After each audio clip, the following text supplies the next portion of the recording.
Before we pray, we must cleanse ourselves by performing Wudu Ablution. Before the prayer begins, a Muslim is required to perform ablution, wudu in Arabic, which is the act of cleaning and purifying oneself from physical bodily fluids, such as blood, urine, or any impurity, with water. A Muslim must be clean and free of impurities in his body, clothing, and the area where prayer will be performed. One drop of waste matter present anywhere would void one's prayer. Wudu was the first ritual legislated in Islam, legislated right after the second revelation. Wudu is half of our faith. The passing of urine, stool, windbreaks, eating camel meat, losing consciousness, or falling asleep while lying down breaks one's wudu. Ghusl, a full-body bath, is required after sexual intercourse or when sperm is discharged.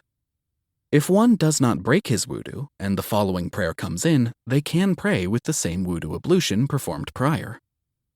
Our Prophet Muhammad, peace be upon him, stated that were it not difficult for my nation, I would have commanded my nation to perform wudu ablution every time they stood up to pray.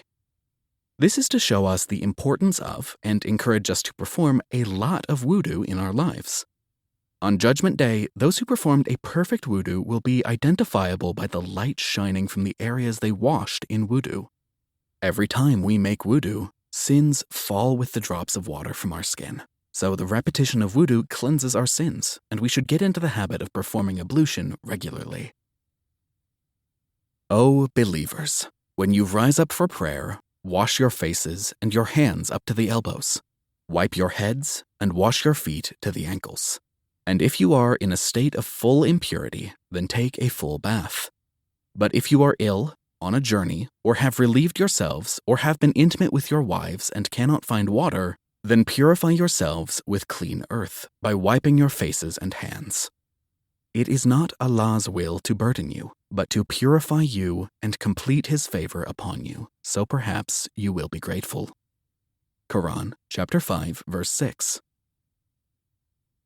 Before we learn how to pray, we must learn how to perform wudu, ablution.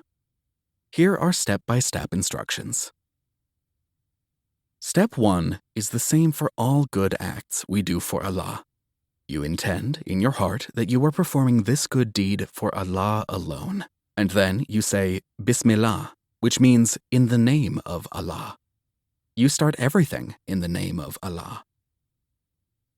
Turn your faucet in a manner where it doesn't waste a lot of water. You start by washing your hands up to your wrists 3 times. You start with your right hand and then your left 3 times.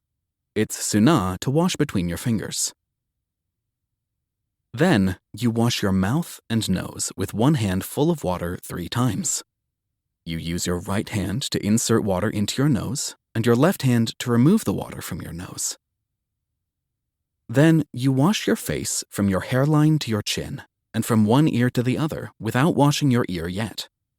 If someone has a beard, they can run their wet fingers between their beards. This is done 3 times.